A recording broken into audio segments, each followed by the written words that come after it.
ꯑꯁꯨꯝꯅ ꯆꯥꯛ ꯏꯁꯤꯡ ꯇꯣꯛꯂ ꯃꯇꯨꯡ ꯅꯨꯃꯤꯗꯥꯡ ꯋꯥꯏꯔꯝ ꯅꯨꯄꯤ ꯃꯌꯨꯝꯒꯤ ꯂꯨꯍꯣꯡꯕ ꯂꯥꯛꯑꯝꯕ ꯅꯨꯄꯤꯁꯤꯡꯗꯨꯁꯨ ꯍꯟꯅꯈ꯭ꯔꯦ꯫ ꯔꯣꯃꯤꯂꯥꯗꯤ ꯏꯃꯔꯖꯦꯟꯁꯤ ꯑꯃ ꯂꯩꯔꯦ ꯍꯥꯏꯔꯛꯄꯗꯒꯤ ꯉꯥꯏꯍꯥꯛ ꯐꯝꯂꯝꯂꯒ ꯑꯗꯨꯝ ꯍꯟꯈ꯭ꯔꯦ꯫ ꯅꯣꯡꯃ ꯅꯤꯅꯤ ꯑꯃꯨꯛ ꯍꯧꯈ꯭ꯔꯦ꯫ ꯕꯂꯤꯌꯥꯒ ꯏꯕꯣꯆꯧꯕꯒꯤ ꯃꯉꯥꯅꯤ ꯆꯥꯛꯀꯧꯕꯁꯨ ꯂꯣꯏꯈ꯭ꯔꯦ꯫ ꯁꯣꯅꯥꯂꯤꯒꯤ ꯅꯤꯠ ꯑꯦꯛꯖꯥꯝꯁꯨ ꯄꯤꯈ꯭ꯔꯦ꯫ ꯅꯥꯎꯕꯤꯁꯨ ꯕꯦꯡꯒ꯭ꯂꯣꯔꯗ ꯅꯔꯁ ꯇꯝꯕ ꯆꯠꯅꯕ ꯁꯣꯅꯥꯂꯤꯒ ꯔꯤꯖꯜ ꯑꯥꯎꯠ ꯑꯣꯏꯕ ꯉꯥꯏꯔꯤ꯫ ꯑꯁꯨꯝ ꯇꯧꯅ ꯊꯥ ꯑꯃꯃꯨꯛ ꯍꯧꯈ꯭ꯔꯦ꯫ ꯅꯨꯃꯤꯗꯥꯡꯒꯤ ꯆꯥꯛ ꯏꯁꯤꯡ ꯆꯥꯕ ꯇꯣꯛꯑ ꯃꯇꯨꯡ ꯕꯂꯤꯌꯥꯒ ꯏꯕꯣꯆꯧꯕꯒ ꯐꯃꯨꯡꯗ ꯄꯨꯟꯅ ꯐꯝꯃꯤꯟꯅꯔꯒ ꯏꯕꯣꯆꯧꯕꯅ ꯃꯥꯒꯤ ꯄ꯭ꯔꯣꯄꯔꯇꯤꯒꯤ ꯃꯇꯥꯡꯗ ꯋꯥꯔꯤ ꯁꯥꯗꯨꯅ ꯃꯂꯤꯌꯥꯕꯨ ꯈꯪꯍꯜꯂꯤ꯫ ꯃꯂꯤꯌꯥ, ꯉꯁꯤꯗꯤ ꯇꯥꯝꯆꯧ ꯅꯉꯣꯟꯗ ꯋꯥꯔꯤ ꯈꯔ ꯁꯥꯒꯦ꯫ ꯀꯩ ꯃꯇꯥꯡꯒꯤꯅꯣ ꯇꯥꯝꯆꯧ?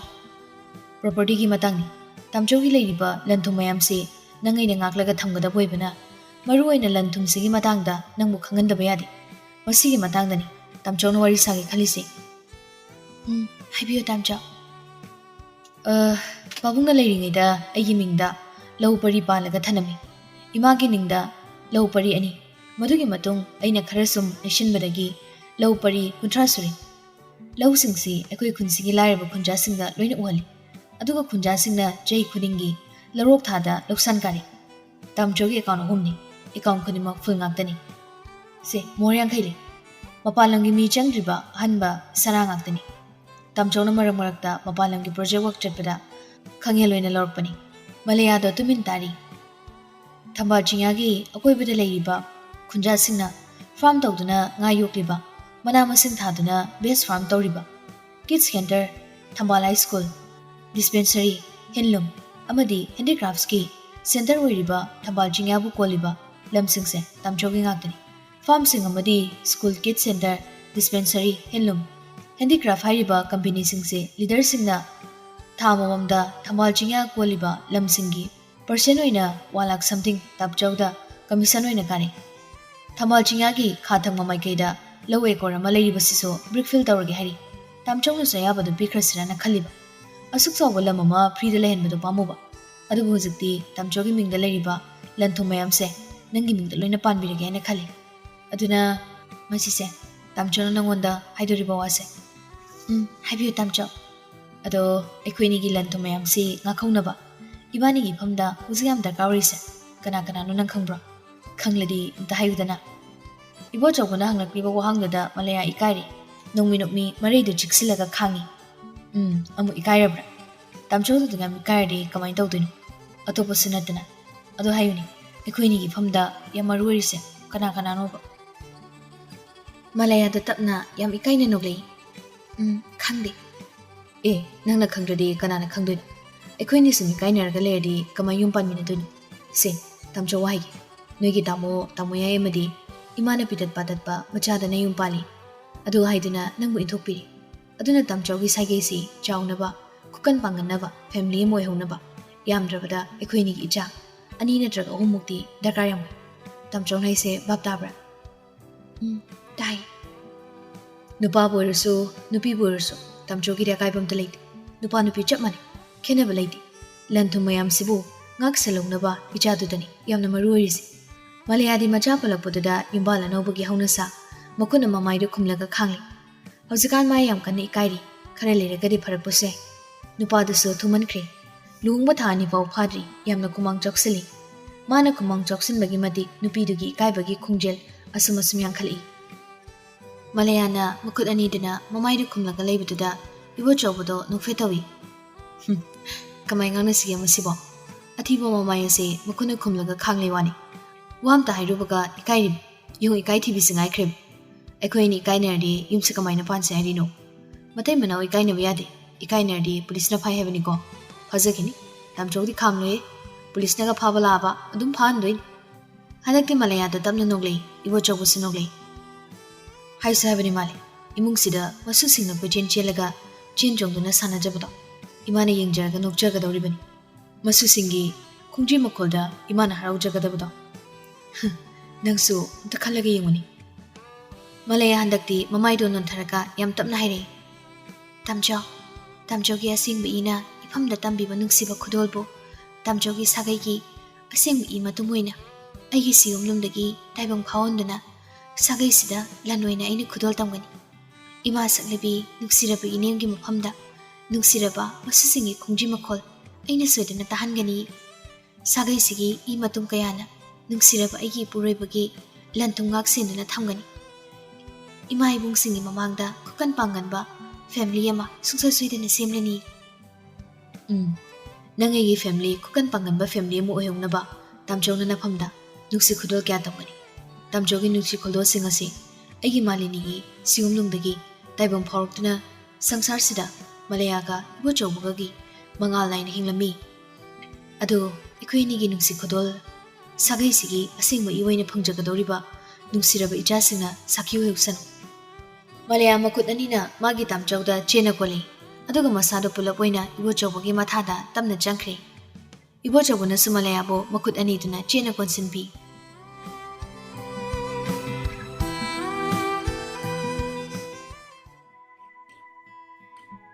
University gi staff room dani Professor Kamalini do ngasi pung 12 da magi class lebani. Machanupi Malaya ki wakhalna ngauchatnarabi Kamalini do pung 12 makhai gi class do machage wakhalna tafung khangda pung 10 dagi laaga staff room da tumin phamli. Wa sungangdi tarangamadani mana phamli bado. Hojik magi mamit sida uribasi magi machanupi Malaya khaktani. Machage wakhalna masa phawba kadai da leiri kari tawri haiba phawba khangjadrabini. Nakana mada mamai do laithuoga unglaba phamlibi Kamalini de yenglaga professor nupi man hari.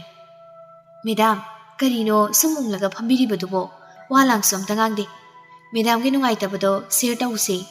Awaba pumba thamoi nungda omlaga thamlaga idomda chaina khangna bukhona badi thamoi do laiman oiraga to ani.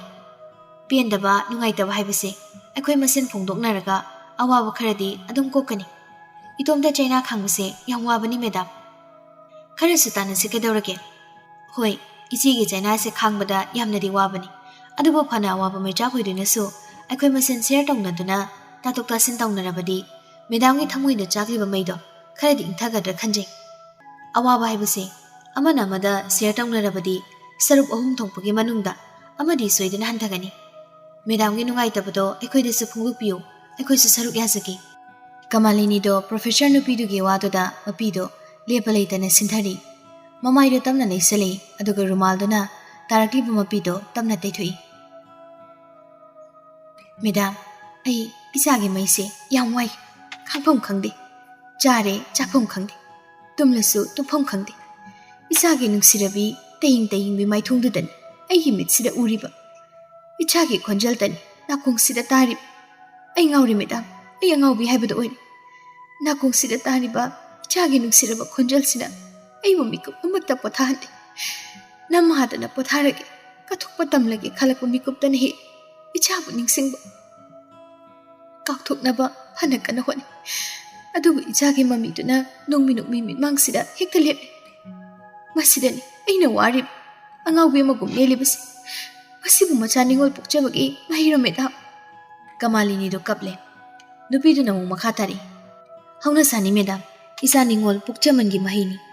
Masidi nangai tagi nate mama khuding makini isa Ningol na migi oikiba imong na igi ohiba khulang lamani meda thoina khanjin biruno nungsi haiduna so Ningol pokpi mama di isa Ningol bu sum konsilaga thambadi yaro Ningol na mapam lamlamda si wahaina tamlam dabana magi matam yorokladi mana pamjaba lambida adumuk chakhiba taban pamui haiduna so Ningol bu phajin bonsilaga thambadi khagyaroi meda Aduna Ningol pokluba mama oibi khoidi penthok patam badabani mayuma kai panduna masagi nungai na bachakrabi Ningol singbo mama oibi khoina pendaba nungai taba kya leiduna su phajin punsinduna thamlaga ichana chakhiba lambido nungai ai phana leinana ba yai phomangol oina pibi badabani mama ne haiduna su icha gya pamba lambi thatpadi khakya roini medam isa oibi mana adumak namkhairaga chakhini masida pangkhanda khanjilaga thamoi laiman oheuduna Manghawdoribase isatani isabu mangnaba lambidadi chalaningdi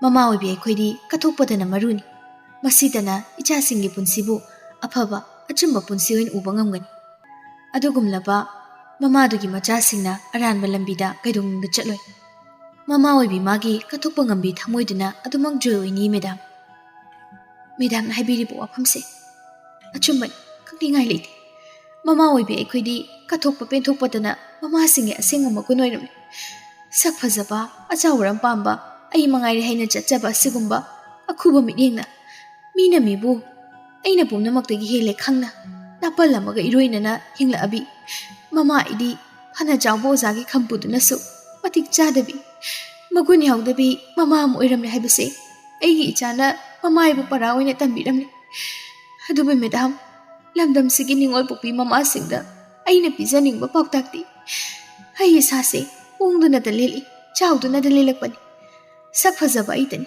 ꯏꯄꯨꯔꯣꯏꯕꯅ ꯂꯩꯕꯥꯛꯁꯤꯒꯤ ꯐꯝꯅꯥꯏꯕꯅꯤ ꯏꯆꯥꯅꯨꯄꯥ ꯑꯍꯨꯝꯃꯛ ꯃꯇꯤꯛ ꯆꯥꯕ officer ꯉꯥꯛꯇꯅꯤ ꯄꯨꯝꯅꯃꯛꯇꯒꯤ ꯑꯩꯅ ꯍꯦꯜꯂꯤ ꯍꯥꯏꯕꯒꯤ ꯅꯥꯄꯜꯁꯤꯅ ꯏꯁꯥ ꯄꯣꯝꯕ ꯀꯨꯌꯣꯝ ꯑꯣꯏꯔꯒ ꯂꯦꯜꯂꯛꯄꯅꯤ ꯃꯁꯤꯅ ꯅꯥꯄꯜ ꯑꯣꯏꯅꯔꯒ ꯅꯥꯏꯇꯣꯝ ꯄꯣꯛꯆꯕꯤ ꯅꯨꯡꯁꯤꯔꯕꯤ ꯏꯆꯥ ꯅꯤꯡꯉꯣꯜꯕꯨ ꯏꯈꯨꯠꯃꯛꯅ ꯅꯨꯡꯁꯤ ꯍꯩꯇꯅ ꯏꯟꯊꯣꯛꯄꯤꯈ꯭ꯔꯦ ꯃꯦꯗꯥꯝ ꯏꯆꯥꯕꯨ ꯏꯟꯊꯣꯛꯂꯨꯕꯒꯤ ꯃꯩꯅ ꯉꯁꯤꯗꯤ ꯑꯩꯒꯤ ꯅꯥꯄꯜꯅ ꯑꯩ ꯃꯉꯥꯏꯔꯦ ꯈꯟꯅ ꯆꯠꯆꯕ ꯄꯨꯝꯅꯃꯛꯇꯣ ꯃꯩꯔꯤ ꯊꯣꯛꯅ ꯆꯥꯛꯊꯦꯛꯈ꯭ꯔꯦ ꯃꯁꯤꯗꯕꯨ ꯅꯠꯇꯅ ꯏꯁꯥ ꯄꯣꯝꯕ ꯆꯥꯛꯂꯛꯂꯤꯕ ꯃꯩꯔꯤꯁꯤꯅ ꯃꯅꯤꯡ ꯇꯝꯅ ꯂꯥꯝ ꯂꯥꯡꯗꯨꯅ ꯆꯥꯛꯄ ꯍꯧꯔꯛꯂꯤ ꯆꯥꯛꯂꯤꯕ ꯃꯩꯔꯤꯁꯦ ꯅꯤꯡꯉꯣꯜ ꯄꯣꯛꯄꯤ ꯃꯃꯥ ꯀꯅꯥꯒꯤ ꯃꯐꯝꯗꯗꯤ ꯆꯥꯛꯍꯟꯅꯤꯡꯗꯦ ꯑꯗꯨꯅ ꯅꯤꯡꯉꯣꯜ ꯄꯣꯛꯄꯤ ꯃꯃꯥꯁꯤꯡꯅ ꯃꯆꯥ ꯅꯤꯡꯉꯣꯜꯁꯤꯡꯅ ꯃꯌꯨꯝ ꯃꯀꯩ ꯄꯥꯟꯗꯨꯅ ꯑꯅꯧꯕ ꯄꯨꯟꯁꯤ ꯑꯃ ꯁꯦꯝꯖꯕ ꯃꯇꯝꯗ ꯄꯥꯝꯃꯤ ꯄꯥꯝꯗꯦ ꯍꯥꯏꯕꯒꯤ ꯋꯥꯈꯜꯂꯣꯟ ꯊꯥꯗꯣꯛꯇꯨꯅ ꯃꯆꯥ ꯅꯤꯡꯉꯣꯜ ꯑꯣꯏꯕꯤꯁꯤꯡꯕꯨ ꯏꯟꯊꯣꯛꯄꯤꯒꯅꯨ ꯏꯟꯊꯣꯛꯄꯤꯕꯤꯕꯒꯤ ꯃꯍꯨꯠꯇ ꯏꯆꯥꯅ ꯁꯦꯝꯖꯔꯤꯕ ꯑꯅꯧꯕ ꯂꯝꯕꯤꯗꯣ ꯏꯆꯥꯒꯤꯗꯃꯛ ꯅꯨꯡꯉꯥꯏ ꯌꯥꯏꯐꯕ ꯄꯨꯟꯁꯤ ꯑꯃ ꯑꯣꯏꯅ ꯄꯥꯜꯍꯧꯅꯕ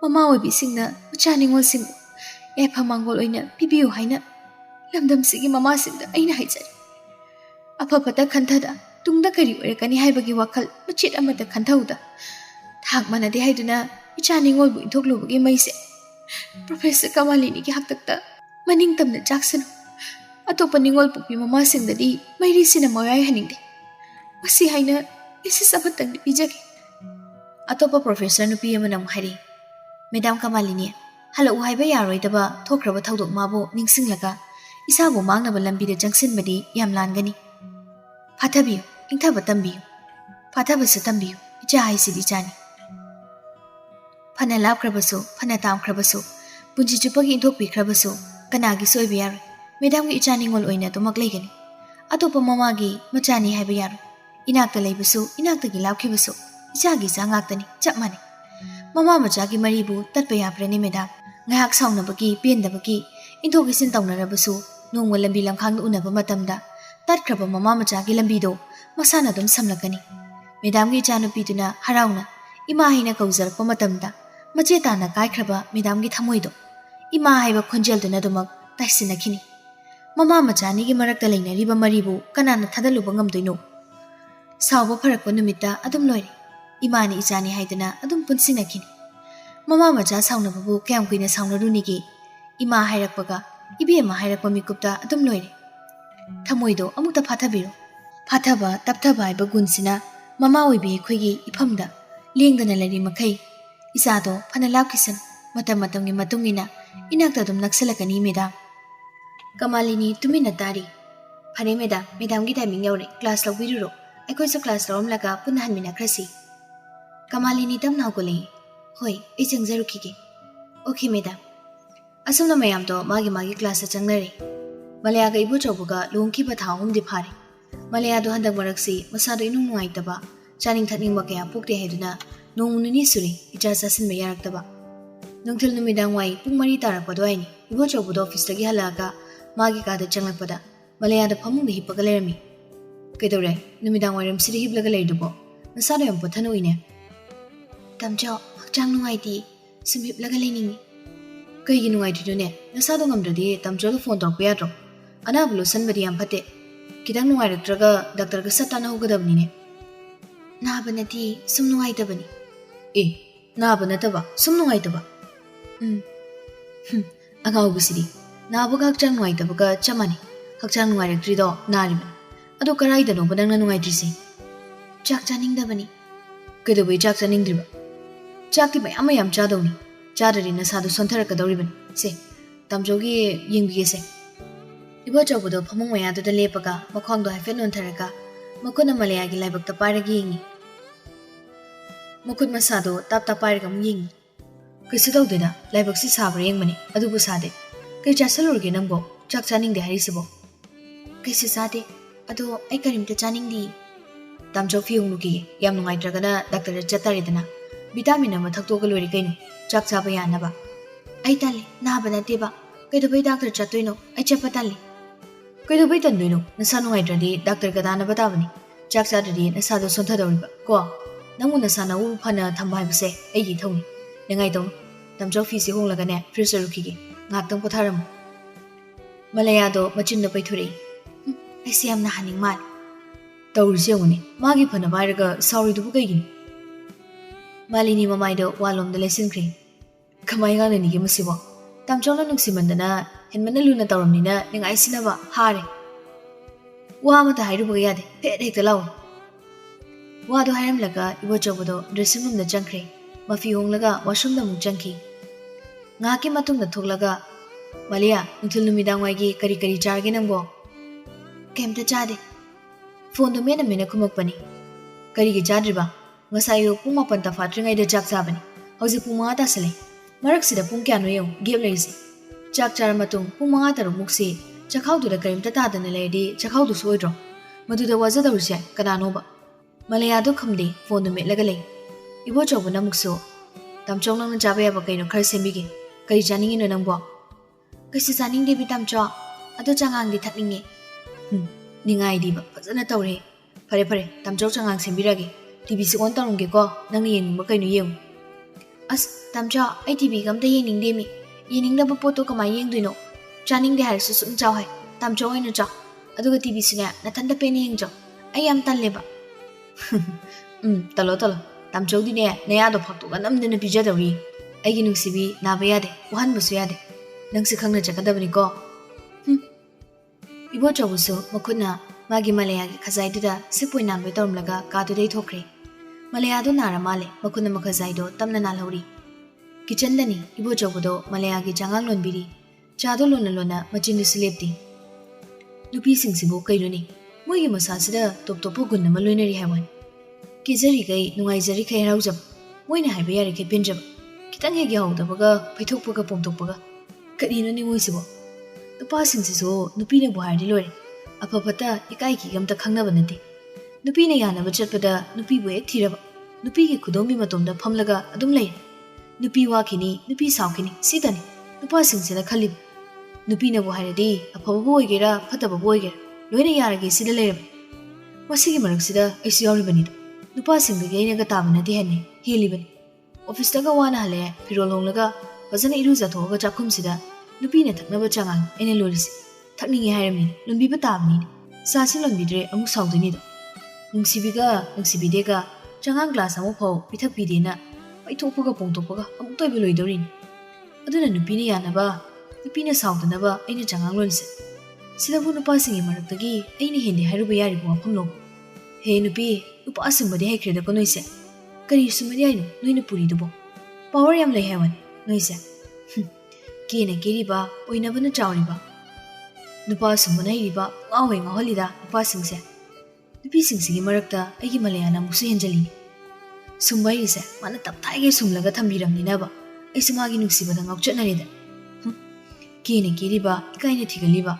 Ningay sinamarona nuksibana silore tawrisi. Chatuk ningba haidu yorba. Tamcho gaini korposidi, lore, thamoy gaisa, mahiche. Paithok le nungsi, pumthok le nungsi. Kaplaso, tarakli ba mabido po hek pamuji. Sida lady, ik, nupi na hibasi. Chasi mula malini, jangan kakta pita pa din ngaide. Antuti, kari sembi sike, pare, sandwich wena sembi ragi, yang pam jaban. Chabi ubu yado river kangdini, yadra kana namdani pizza batari dana. Ibo chabudo, loliba jado mutalaga sandwich samuk semi. Tanjado na kaso, charawan maba, chakle bre yingine chakung dapat janglak pani. Ibo chawbuna mathok tawrga leirambatuda akas noksalai. Tamcho, kai semino, thabak yam phaiko. Numidang wairamsida thabak phamandana, hore numidangni chaka amuk thongdoni ko. Kadom hino, nangna mu pharak puraisina. Chakla me, charang wanaba chak leibra yengina changlakpani. Ado sandwich to yam hawdo male, khat chage tamcho. Yaro, nachemagini, yamde, ani khaktani. Chakla me haidene, chagoincho, chain sang leiramgani. Is, pakhali siyangu, hu chabiru ye phagi dobani. Tamcho, chema do kay dorogi. Tamcho sandwich semli do. Akas, na chema do masano ay tina, tamchong na lapada, pamung nip lagalem. Changang take heba, tamchong na changang lon bibani. Sandwich ang pamatuda, chaw ya brayeng gina, ani kag simbi banida. Kariwin ng ngamdrin. Akas, nupi gini ngai ni da. Chaning ga chaning dega mari tawrin chak chaba yade karimta chaning dena ningai ta hori. Tamchao chema gido moi nupi gi chak chaba yada bido soine oiramni ko.